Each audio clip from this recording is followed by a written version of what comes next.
Hello friends and welcome to the world of physics. मी आहे GM sir आणि तुम्ही पाहताय आपल्या सर्वांचं आवडतं YouTube चॅनल ढवारेज physics online classes. Last lecture मध्ये आपण SHM म्हणजेच सिंपल हार्मोनिक मोशन या टॉपिकला कंप्लीट केलेलं आहे. आता आजपासून आपण SHM या चॅप्टरवर डिपेंड असलेला नेक्स्ट चॅप्टर, ज्याला आपण काही ठिकाणी साऊंड वेव्हज असा लिहिलाय, काही ठिकाणी सुपरपोजिशन ऑफ वेव्हज असा लिहिलाय. NCERT ने हे सर्व 11th स्टँडर्ड मध्ये दिलंय, बट आपल्या स्टेट बोर्ड मध्ये मात्र ते दोन भागामध्ये डिवाइड केले. Some part is in 11th standard and some part is given in 12th standard. So कुठं काही असो बेटा, हा एक अतिशय लेंदी म्हणजे फार मोठा टॉपिक आपल्याला स्टडी करायचा आहे. नीट आणि जेईच्या अँगलनं अतिशय महत्वाचा टॉपिक आहे हा. ठीक आहे, म्हणून आपण आजपासून स्टार्ट करायला याला सुपरपोजिशन ऑफ वेव्हज किंवा साऊंड अँड वेव्हज असं सुद्धा म्हणतात, लक्षात घ्यायचं.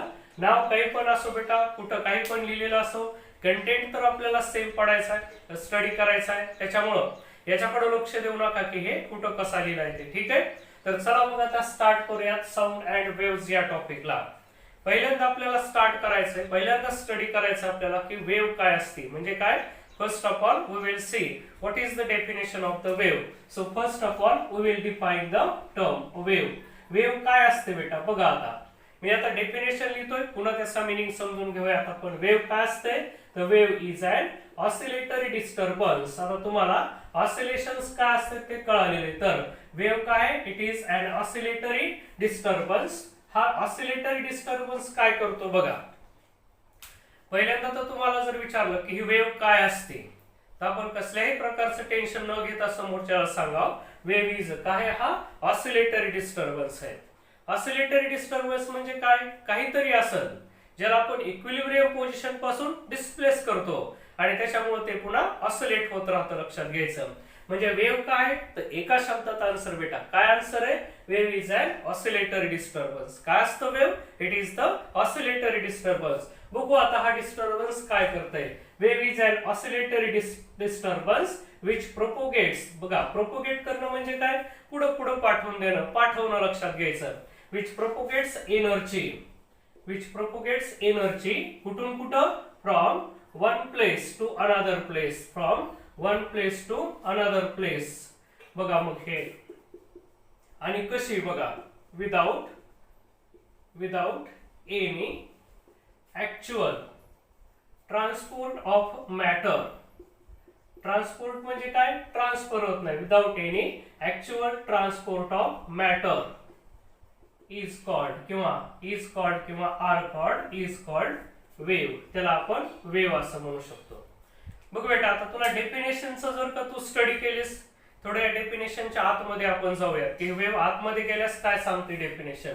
पहिला तो भाग सांगतो की वेव्ह काय, हा ऑसिलेटरी डिस्टर्बन्स आहे म्हणून सांगायला, लक्षात घ्यायचं. ठीक आहे, वेव्हनं सांगितलं, कळालं आपल्याला की वेव्ह काय असते, ऑसिलेटरी डिस्टर्बन्स.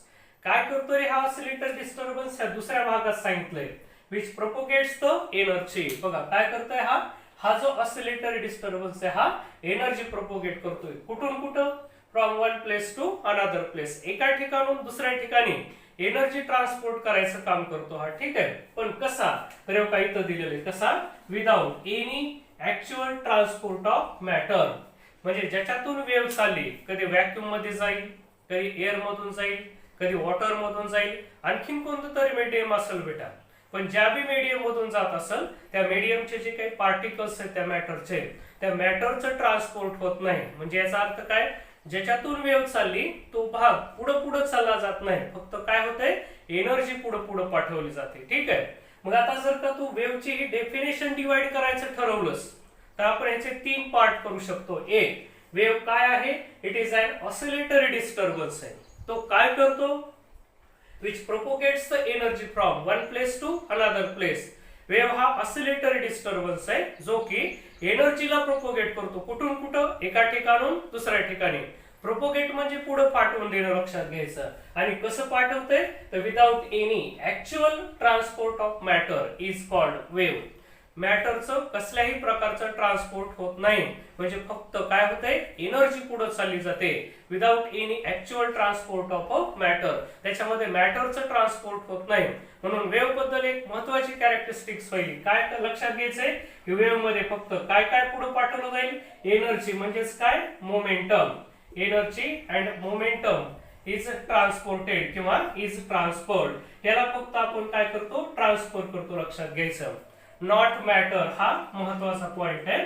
बल्क मॅटर ज्याच्यातून वेव्ह चालली असेल तो पुढे पाठवला जात नाही. मग आता तुम्हाला प्रश्न पडला असेल की ज्याच्यातून वेव्ह चालली ते मीडियम तर पुढे जात नाही, किंवा मीडियम जरी नसलं तरी व्हॅक्यूम मध्ये सुद्धा तर देयर इज नो मीडियम, तरी वेव्ह कशी पुढे येते. तर लक्षात ठेवायचं, in case of wave motion काय होतंय, एनर्जी इज ट्रान्सफर्ड. कशी ट्रान्सफर केली जाते, पार्टिकल टू पार्टिकल. जिथून वेव्ह चालली असेल त्या पार्टिकल टू पार्टिकल अशी एनर्जी ट्रान्सफर केली जाते, लक्षात घ्यायचं. म्हणून पार्टिकल पुढे पाठवला जात नाही, तर जिथून वेव्ह चालली त्याच्यात काय होतंय, one particle to other particle energy transfer केली जाते. ठीक आहे, म्हणून तुम्हाला वेव्ह बद्दल हा एवढा भाग महत्वाचा लक्षात ठेवायचा आहे. म्हणून बघा, वेव्हच्या डेफिनेशन मध्ये आपल्याला 3 पार्ट्स करायचे. एक, वेव्ह काय असते, आन्सर काय त्याचं, ऑसिलेटरी डिस्टर्बन्स आहे. तो काय करतो, एनर्जी प्रोपोगेट करतो. कशी प्रोपोगेट करतो, without any actual transport of a matter. ज्याच्यातून वेव्ह चालली तो भाग पुढे पाठवला जात नाही, तर फक्त काय केलं जातंय, particle to particle energy transfer होते. म्हणून वेव्ह मध्ये काय, there is a transfer of energy, momentum, ह्या सगळ्या गोष्टी पुढे पाठवल्या जातात.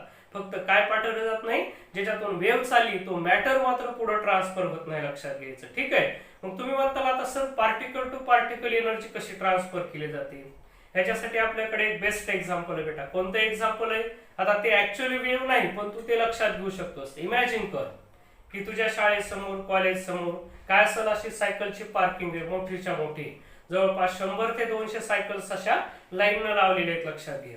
मग आता तुमच्यासारखी आगाऊ मुलं असतातच बेटा, कुठेही आहेत ते काय करतात, जाता जाता इकडल्या कडच्या सायकलला असं ढकलून देतात.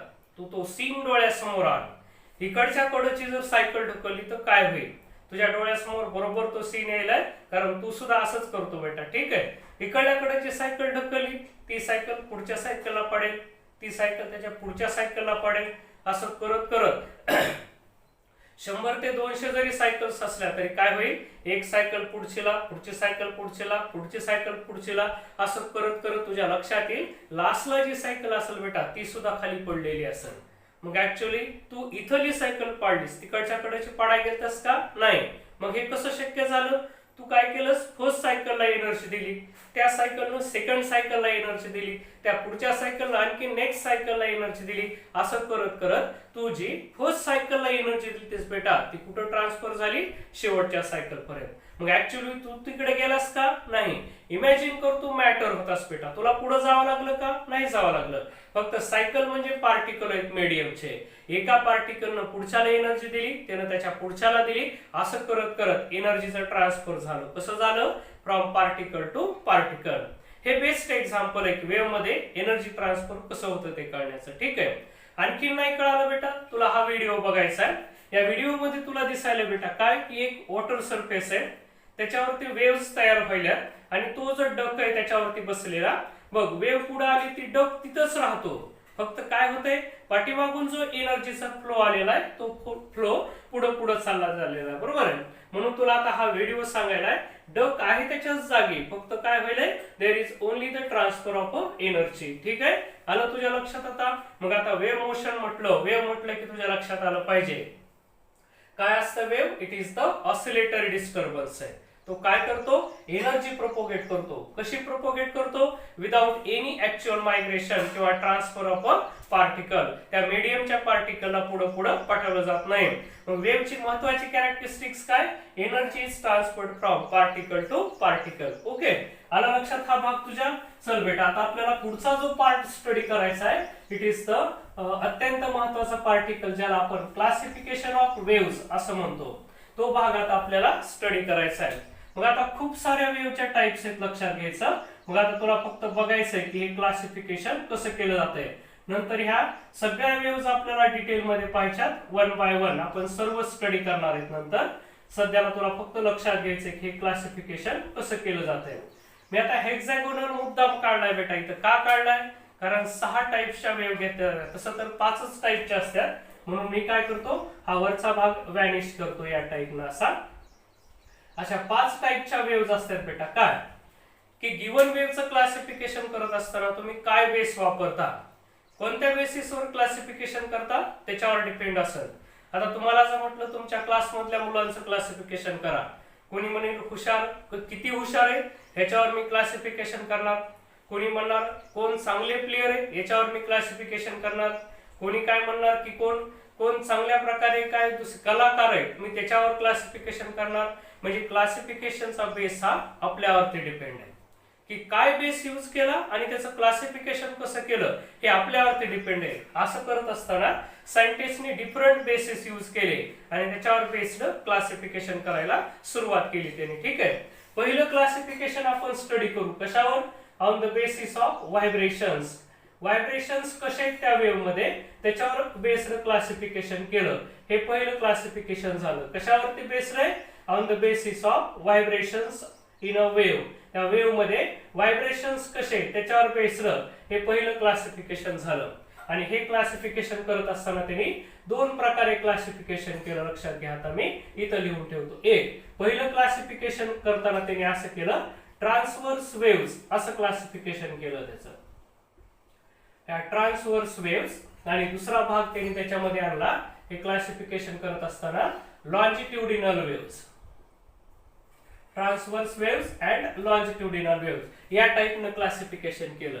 So depending upon the vibrations in a given wave, की तुम्हाला जी वेव्ह दिली बेटा त्याच्यात कसे व्हायब्रेशन्स आहेत, पार्टिकलचे म्हणा किंवा जे काही असेल त्याचे व्हायब्रेशन्स कसे आहेत त्याच्यावर डिपेंड या दोन टाइप केल्या पहिल्यांदा. ह्या खरं तर टाइप आपल्याला डिटेलमध्ये नंतर स्टडी करायच्या. सध्याला फक्त आपल्याला टाइप्स किती त्याची ओळख करून घ्यायची. बघा मग, depending upon the vibrations there are two types of waves, transverse waves and longitudinal waves. मग तुम्ही म्हणता सर व्हायब्रेशन्स कसे असू शकतात? बेटा व्हायब्रेशन कसे असू शकतात, इमॅजिन करा अशी या डायरेक्शनला वेव्ह, ही काय, ही वेव्हची डायरेक्शन, या डायरेक्शनला वेव्ह चालली. मग वेव्ह इकडे जात असेल तर it is non as the direction of propagation of wave. मग पार्टिकल ऑफ मीडियम कसा व्हायब्रेट व्हायलाय, कसा म्हणजे काय, तो दोन प्रकारे व्हायब्रेट होऊ शकतो. एक तर या डायरेक्शन ऑफ प्रोपोगेशन ऑफ वेव्हला पॅरलल, किंवा दुसरी पॉसिबिलिटी कशी, परपेंडिक्युलर. इमॅजिन कर बेटा पार्टिकल असा व्हायब्रेट झाला तर ही जी पार्टिकलची व्हेलॉसिटी ही काय आली, या डायरेक्शनला वेव्ह चालली तर ही झाली वेव्ह व्हेलॉसिटी. मग नीट लक्षात घे, या टाइपच्या व्हायब्रेशन मध्ये कशी, this particle velocity is perpendicular to the wave velocity. साध्या वर्ड्स मध्ये बोलायचं झालं तर काय कळाले, vibrations of medium of particle of medium are perpendicular to the direction of propagation. मग बघा कसले, हे परपेंडिक्युलर व्हायब्रेशन्स असतात, लक्षात ठेवायचं याच्यामध्ये. ठीक आहे, पार्टिकल ऑफ मीडियम कसा व्हायब्रेट होतो, परपेंडिक्युलर व्हायब्रेट होतो. आणि याच्यामध्ये मात्र काय होतो, याच्या अपोजिट असेल पॅरलल. इमॅजिन करा आता बेटा ही वेव्ह इकडे चालली आणि पार्टिकल असा व्हायब्रेट झाला, या टाइपनं व्हायब्रेशन्स आहेत. मग ही जी आहे वेव्ह वेलॉसिटी आणि ही कोण आहे, particle velocity, are parallel to each other. ठीक आहे, मग आता लक्षात ठेवायचे, गिवन मध्ये जर पॅरलल व्हायब्रेशन्स असतील तर त्या वेव्हला आपण लॉन्जिट्युडिनल वेव्हस म्हणायचं, आणि जर का परपेंडिक्युलर व्हायब्रेशन्स असतील तर त्या झाल्या ट्रान्सव्हर्स वेव्ह. तू म्हणशील सर एखादं उदाहरण सांगा. ऐक बेटा, आपण जर एखादी समजा दोरी इमॅजिन कर, तिचं एक टोक तिकडे यायला आणि आपण त्याला अशा जर्क देत राहिलो तर ही जी काही वेव्ह आहे ही या स्ट्रिंग वरती अशा या टाइपच्या वेव्हस तयार होतील. ही झाली transverse waves on the string. किंवा लाईट पासून आपल्याकडे ज्या वेव्हज आहेत बेटा त्या सुद्धा वेव्ह कशा येतात, ट्रान्सव्हर्स वेव्हज आहेत. म्हणून मी तर एक एक्झाम्पल लिहून ठेवतो. कोणत्या वेव्हज आहेत ह्या, वेव्हज ऑन स्ट्रिंग. स्ट्रिंग वरच्या वेव्हज हे याचं एक्झाम्पल लक्षात असू दे. व्हायब्रेशन्स कसे येतं तर मी इथं लिहून ठेवलंय, परपेंडिक्युलर व्हायब्रेशन्स. ह्याच्यातले व्हायब्रेशन्स हे परपेंडिक्युलर आहेत. ह्याच्यातले कसे येतं, पॅरलल आहे. त्याचं एक्झाम्पल द्या म्हटलं तर तुला एक्झाम्पल देता यावं, साऊंड वेव्हज. साऊंड वेव्हज मध्ये कशा वेव्हज आहेत ह्या, याच्यामध्ये पॅरलल व्हायब्रेशन्स आहेत. ठीक आहे, मग तुला कळालं, depending upon the vibrations there are two types of waves. कसे कसे, ट्रान्सव्हर्स अँड लॉन्जिट्युडिनल. ठीक आहे, हे पहिली टाइप झाली बेटा. आता दुसरी टाइप कशावर केली, मीडियम वर डिपेंड केली, की गिवन वेव्हच्या प्रोपोगेशन साठी मीडियम गरजेचं आहे का नाही त्याच्यावर डिपेंड दोन टाइप केल्या बेटा. कोणत्या कोणत्या, हे दोन टाइप करत असताना पहिली जी टाइप आहे त्याला मेकॅनिकल वेव्हज असं म्हटले त्यांनी. ठीक आहे, ही त्याची फर्स्ट टाइप झाली. आता मेकॅनिकल वेव्हज कुणाला म्हणायचं, बघा कसं क्लासिफिकेशन केलंय. इथं क्लासिफिकेशनचा बेसच काय होता, whether the medium is necessary or not for the propagation of waves. की एखादी वेव्ह पुढे जाण्यासाठी मीडियमची गरज आहे का नाही. If the medium is necessary then waves are called mechanical waves. तुम्ही म्हणता सर अशा काही वेव्हज आहेत का ज्या बिना मीडियमच्या जातच नाहीत? आहेत ना बेटा. ह्या ज्या साऊंड वेव्हज आहेत, तू व्हॅक्यूम मध्ये जा म्हणजे चंद्रावरती जा, तुला काय जोरात ओरडायचं ते ओरड बेटा, तुझा आवाज पुढे जाईल का? जाणार नाही, कारण तिथं मीडियम नाही. साऊंडच्या प्रोपोगेशन साठी तुला एअर वॉड लागल, सॉलिड, लिक्विड, गॅस, ह्याच्यापैकी काही ना काही मीडियम असणं गरजेचं आहे, तरच ह्या वेव्ह पुढे जातात. अदरवाइज ह्या वेव्ह प्रोपोगेट होऊ शकत नाही. म्हणून अशा वेव्हला काय म्हणायचं? Mechanical waves. यांच्यासाठी मीडियम कसं आहे बेटा? हे जे मीडियम आहे ते कसं आहे? नेसेसरी. लक्षात घ्यायचं, मीडियम इज नेसेसरी. याचं एक्झाम्पल सांग म्हणशील तर पुन्हा तेच कोणतं? Sound waves. हे साऊंड वेव्हज सुद्धा कशाचं आहे? मेकॅनिकल वेव्हचं एक्झाम्पल आहे. तेच लॉन्जिट्युडिनल वेव्हचं सुद्धा एक्झाम्पल आहे. मग आता नीट लक्षात घे, साऊंड वेव्हज आर कशा येतात? Longitudinal in nature. Sound waves are longitudinal in nature. बघ बेटा, मग आता कळालं. Depending upon medium first type आपण जी केली कोणती? Mechanical waves. कसं डिफाइन करशील? The waves which require material medium for their propagation are called mechanical waves. For example द्यायचंय तर साऊंड वेव्ह झालं. आता याचं दुसरं एक्झाम्पल, दुसरी टाइप करायची तर याच्या अपोजिट असेल नॉन मेकॅनिकल, किंवा त्यालाच काय म्हणतात? इलेक्ट्रोमॅग्नेटिक वेव्हज असं सुद्धा म्हणतो, और नॉन मेकॅनिकल वेव्हज असं सुद्धा म्हणतो आपण त्याला. ठीक आहे, ही त्याची दुसरी टाइप झाली, इलेक्ट्रोमॅग्नेटिक वेव्हज और नॉन मेकॅनिकल वेव्हज. आता याच्या अपोजिट याची डेफिनेशन असेल, कशी तयार करशील? Waves which do not require material medium for their propagation are called electromagnetic waves. ठीक आहे, इलेक्ट्रोमॅग्नेटिक वेव्हज त्यांना म्हणायचं ज्यांच्या प्रोपोगेशन साठी मीडियमची गरज नाही बेटा. ठीक आहे, हा पण भाग तुझ्या आला लक्षात. तू म्हणशील मग सर याचं एक्झाम्पल काय? आता बघा, मीडियम काय ह्याच्यासाठी? मीडियम इथं लिहितो मी नॉट नेसेसरी. बघा, मीडियम इज नॉट नेसेसरी, मीडियमची गरज नाही म्हणून त्याला नॉन मेकॅनिकल. इथं मीडियम नेसेसरी म्हणून मेकॅनिकल. ह्याचं एक्झाम्पल असतं बेटा लाईट वेव्हज. लाईट सन पासून आपल्याकडे ज्या काय वेव्हज येतात ते कशाचं एक्झाम्पल आहे? Electromagnetic waves. आणखीन काय काय? रेडिओ वेव्हज असतील, एक्स रेज असतील, वगैरे वगैरे बरंच काही काही सांगता येतं. दे आर इलेक्ट्रोमॅग्नेटिक और नॉन मेकॅनिकल वेव्हज आहे. ठीक आहे, हे दुसऱ्या प्रकारचं क्लासिफिकेशन झालं बेटा. कशावर बेस्ड आहे? मीडियमवर बेस्ड. हा सुद्धा भाग तुझ्या चांगल्या प्रकारे लक्षात आलाय. ठीक आहे, तिसरा जो भाग आहे बेटा कशावर डिपेंड आहे? हा एनर्जी ट्रान्सफरवर, की गिवन वेव्ह एनर्जीचं ट्रान्सफर करते का नाही याच्यावर बेस्ड सुद्धा आपल्याला काही वेव्हच्या टाइप्स केलेल्या दिसतात. त्याच्यापैकी दोन त्याच्या ज्या मेन टाइप आहेत त्या अशा आहेत बेटा. कोणत्या? Progressive waves. आणि ही दुसरी जी टाइप असते त्याची स्टेशनरी वेव्हज. याच्या नावातच अर्थ आहे. स्टेशनरी म्हणजे काय? ऍट रेस्ट असतात बेटा. ह्या वेव्ह सगळ्या स्टँडिंग आहेत, एकाच जागेवर उभारलेल्या आहेत. म्हणजे याच्यामध्ये काय असते? No transfer of energy. Transfer of energy, याच्यात कसल्याच प्रकारचं एनर्जीचं ट्रान्सफर होणार नाही. याच्यामध्ये एनर्जी ट्रान्सफर केली जाते का? नाही. म्हणजे काय? These waves do not transfer energy through the medium. म्हणजे ही wave neither move in forward direction nor move in backward direction. ही वेव्ह पुढे बी जात नाही बेटा आणि मागे पण जात नाही, म्हणून यांना कसल्या म्हणायच्या? स्टेशनरी. स्टेशनरी मीन्स काय? At rest. ह्या वेव्ह सारखं रेस्टला असतात म्हणून त्या कशा झाल्या? स्टेशनरी वेव्ह झाल्या. ठीक आहे, मग आता याचं एक्झाम्पल दे म्हणशील तर बेटा आपल्याला असं सांगता येईल, waves on string. Waves on string which is fixed. कशी स्ट्रिंग? फिक्स आहे. कुणामध्ये?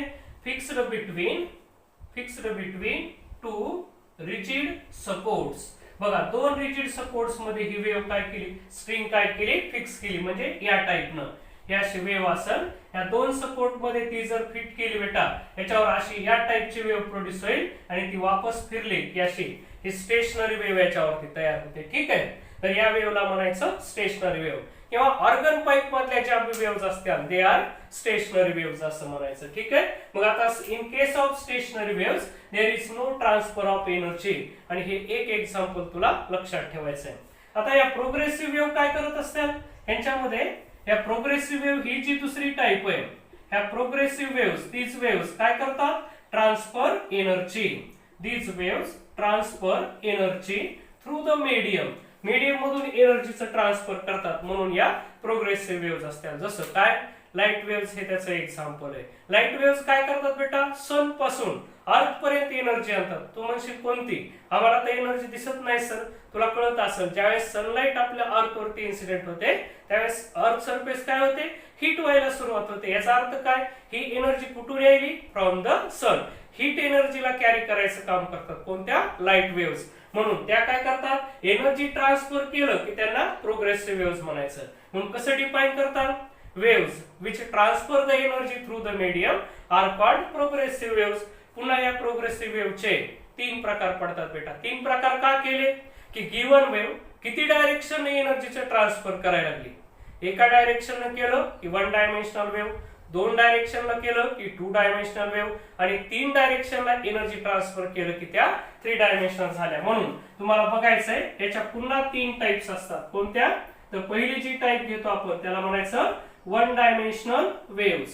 दुसरी जी टाइप आहे ती कोणत्या, टू डायमेन्शनल वेव्स. आणि ह्याची तिसरी जी टाइप आहे बेटा ती असते थ्री डायमेन्शनल. हे असं याचं प्रोग्रेसिव्ह वेव्हचं क्लासिफिकेशन या तीन प्रकारामध्ये करतो, one dimensional, two dimensional and three dimensional waves. मग आता हेच तुला कळालं, हे क्लासिफिकेशन प्रोग्रेसिव्ह वेव्हचं कसं केलंय, की ती वेव्ह, गिवन वेव्ह किती डायरेक्शनला एनर्जी ट्रान्सफर करायली. एका डायरेक्शनला केली की वन डायमेन्शनल, टू डायरेक्शनला केली की टू डायमेन्शनल, आणि थ्री डायरेक्शनला असेल तर थ्री डायमेन्शनल. तू म्हणशील सर काय एक्झाम्पल सांगू शकतात का, बेटा याचे बिलकुल एक्झाम्पल सांगता येतात आपल्याला. कसे सांगता येतात बघ. वन डायमेन्शनल वेव्हचा विचार करू. इमॅजिन कर आपण एक दोरी बांधली, की तिकडं स्ट्रिंग त्या भिंतीला बांधली मी आणि दुसरं टोक माझ्या हातात आहे. त्या स्ट्रिंग वरून अशी वेव्ह चालली बेटा. ही वेव्ह कुठे चालली, फक्त इकडल्याच डायरेक्शन जाते, एकाच डायरेक्शन वेव्ह चालली. सो इट इज कॉल्ड काय, वन डायमेन्शनल वेव्ह. म्हणून मी याचं तुला एक्झाम्पल मुद्दाम देईल. कसं येईल, वेव्स ऑन स्ट्रिंग. एक स्ट्रिंग वरच्या ज्या वेव्हज आहेत ज्या एकाच डायरेक्शन जातात, फक्त लक्षात घ्यायचा.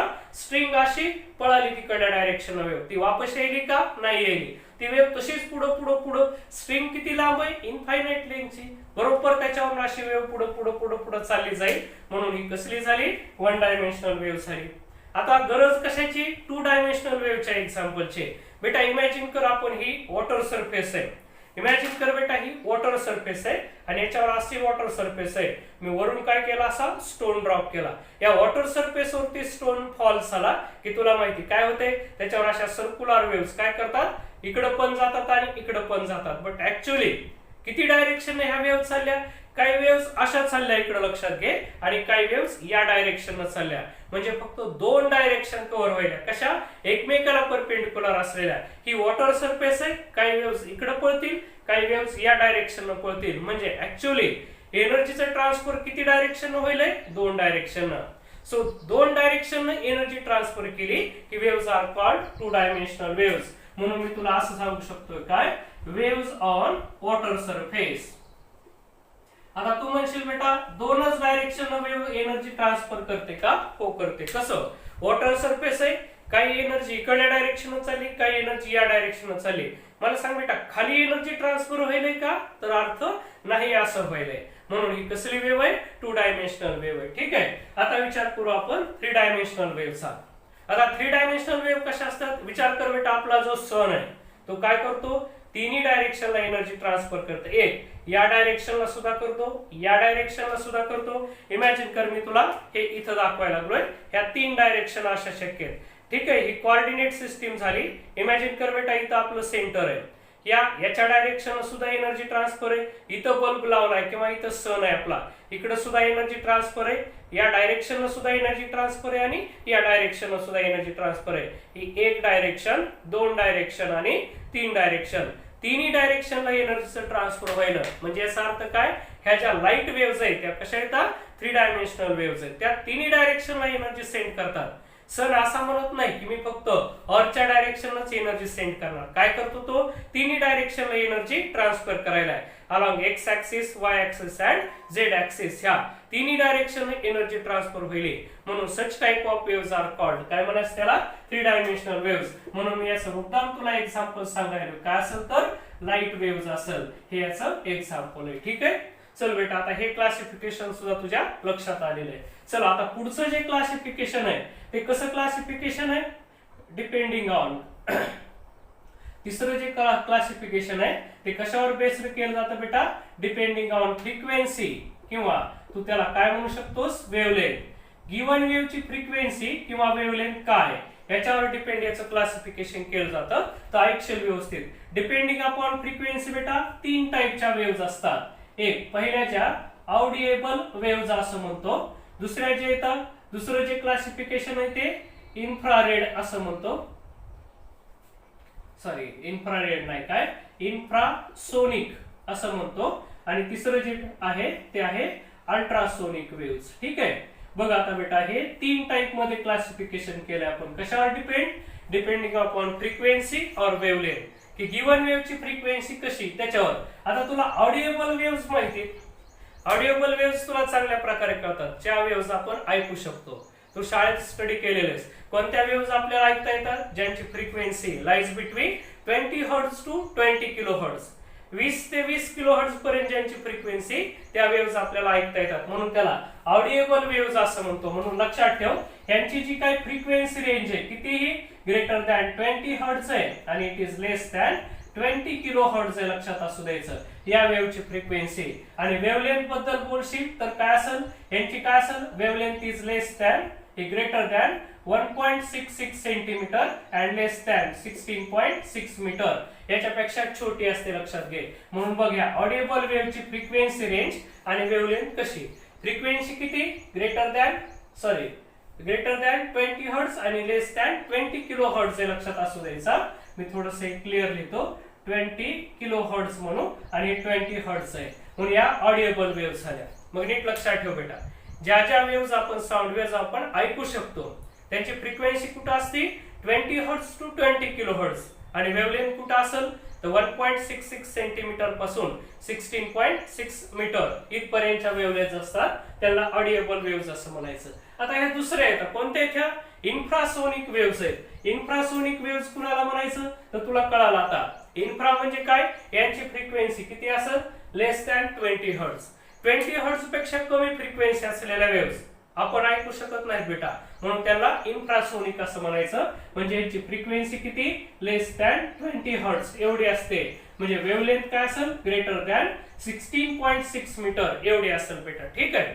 मग आता हा डाटा फक्त तुला लक्षात ठेवायचा आहे. आणि ह्या कोणत्या येतात, अल्ट्रासोनिक वेव्हज आहेत. यांची जी frequency it is greater than 20 kilo hertz. बघ बेटा, 20 किलो हर्ट्जच्या वरच्या आपल्याला ऐकता येतात का, नाही, पण आपण त्याला कसल्या म्हणायचं, अल्ट्रासोनिक म्हणायचं. आणि फ्रिक्वेन्सी लेस दॅन 1.66 सेंटीमीटर, म्हणून याचा हा डाटा लक्षात ठेव. मग आता तुला काय विचार करायचा आहे, आता जे क्लासिफिकेशन केलंय कशावर बेस्ड क्लासिफिकेशन आहे, depending upon the frequency and wavelength. की फ्रिक्वेन्सी बघ कशी, greater than 20 hertz but less than 20 kilo hertz. आणि wavelength greater than 1.66 centimetre but less than 16.6 metre अशा असल्या की ऑडिएबल म्हणायचं. ऑडिएबल का, कारण आपण तो ऑडिओ ऐकू शकतो, तो आवाज आपल्याला ऐकता येतो बेटा. ठीक आहे. मग ह्या ऑडिएबल वेव्हज झाल्या. आता किंवा यालाच आपण आणखी मेन नाव यालाच देतो आपण, कसल्या, साऊंड वेव्हज म्हणतो. हे त्याचं एक्झाम्पल आहे, लक्षात असू द्यायचं. ठीक आहे. आता ह्या ज्या आहेत इन्फ्रासोनिक, ह्या इन्फ्रासोनिक कशी, यांची फ्रिक्वेन्सी लेस दॅन 20 हर्ट्ज आहे. ह्या कोणत्या असतात, अर्थक्वेक मधून आलेल्या. म्हणजे काय, भूकंपातून ज्या वेव्हज तयार होतात त्या कशा असतात, या इन्फ्रासोनिक असतात, लक्षात असू द्यायचं. म्हणून मी इथं लिहून ठेवायला काय, अर्थक्वेक. ह्या अर्थक्वेक म्हणजे भूकंपातून ज्या वेव्हज तयार होत्या ते त्याचं एक्झाम्पल आहे. कुणाचं, या इन्फ्रासोनिकचं. आणि तुम्ही म्हणताल अल्ट्रासोनिकचं काय एक्झाम्पल आहे का, बेटा तुम्ही ऐकलं असेल सोनार सिस्टीम असते, बरोबर आहे. काय म्हणतो आपण, सोनार सिस्टीम. सोनार म्हणजे काय, साऊंड नेव्हिगेशन अँड रेंजिंग असं म्हणतो आपण त्याचं लॉंग फॉर्म. मग काय करतात की समुद्राची खोली काढायची, तर तिथं ज्या वेव्ह ज्या फ्रिक्वेन्सीच्या आपण पाठवतो त्यांची frequency greater than 20 kilo hertz असते, म्हणून त्या कशा येतात, अल्ट्रासोनिक. म्हणून काय, waves used in Sonar. Sonar system मध्ये ज्या वेव्हज आपण यूज करतो त्या कोणत्या येतात, तर अल्ट्रासोनिक वेव्हज आहेत. त्यांची फ्रिक्वेन्सी किती, ग्रेटर दॅन 20 किलो हर्ट्ज आहे. ठीक आहे. हे झालं बघा पहिलं क्लासिफिकेशन 1, पुन्हा हे दुसरं मीडियम वरचं 2, एनर्जी ट्रान्सफर वरचं 3, फ्रिक्वेन्सी वरचं 4, आणि आता शेवटचं क्लासिफिकेशन आपल्याला पाहायचंय. हे कशावर बेस्ड आहे, याला काहीच बेस नाही. सम अदर टाइप, ज्या वेव्ह एवढ्यापैकी कशातच मोडत नाहीत बेटा, एवढ्यापैकी कोणत्याच प्रकारात त्या येणार नाही, त्या झाल्या some other type of waves.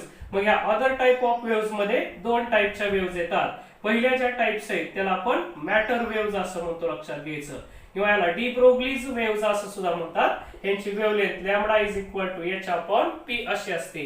या डी ब्रोग्लीने सांगितलं त्या कसल्या वेव्हज आहेत, तर इथं लिहून ठेवतो मी, वेव्हज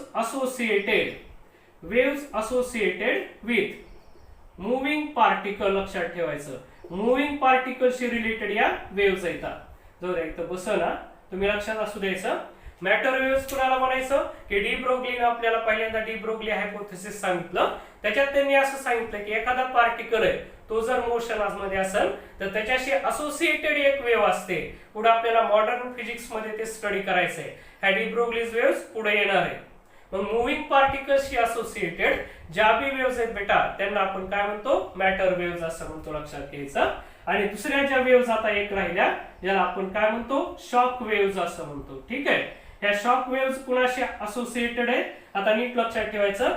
हा मूव्हिंग पार्टिकल आहे, मग त्याच्याशी असोसिएटेड वेव्ह असली की मॅटर वेव्हज म्हणायचं. आणि ह्या ज्या शॉक वेव्हज आहेत, इमॅजिन करा एखादं ऑब्जेक्ट आहे ज्याला आपण सुपरसोनिक म्हणतो. सुपरसोनिक कुणाला म्हणायचं, जो object moving with the velocity of sound. एखादा ऑब्जेक्ट साऊंडच्या स्पीडनं चालला की त्याला आपण सुपरसोनिक असं म्हणतो. म्हणजे एखादं विमान असेल, हेलिकॉप्टर असेल, हे जर मूव्ह व्हायलं ते कधी कधी साऊंडच्या स्पीडनं मूव्ह होतं. म्हणजे किती, 314 मीटर पर सेकंद. या स्पीडनं ते मूव्ह होत असताना हवेमध्ये तो काय करतोय, डिस्टर्बन्स क्रिएट करतो. कशाच्या, कोनच्या फॉर्म मध्ये.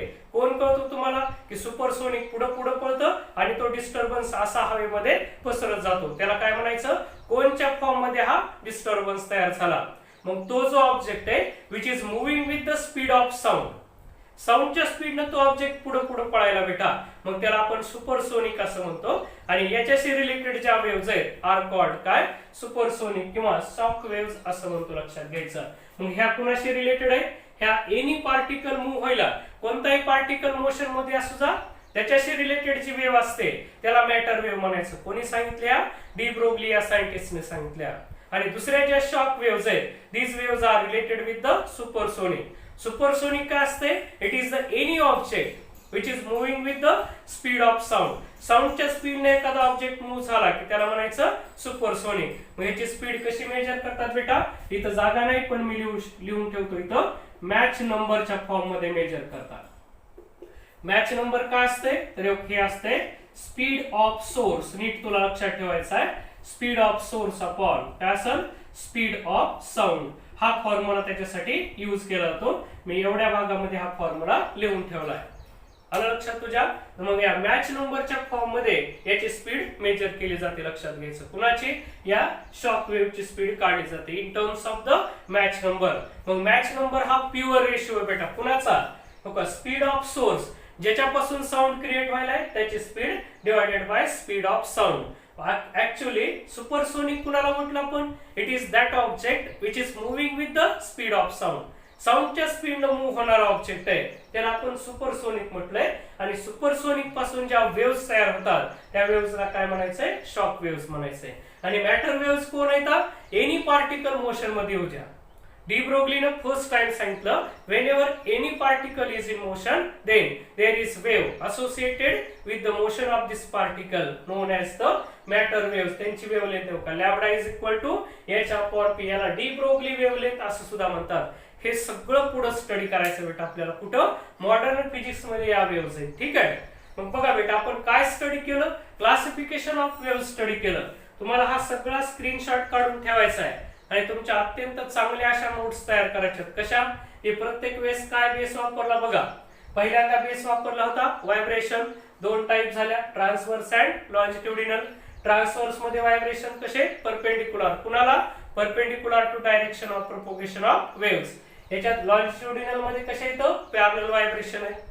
दुसरा बेस होता मीडियमचा. मीडियम वर डिपेंड दोन टाइप होत्या, mechanical waves and electromagnetic waves.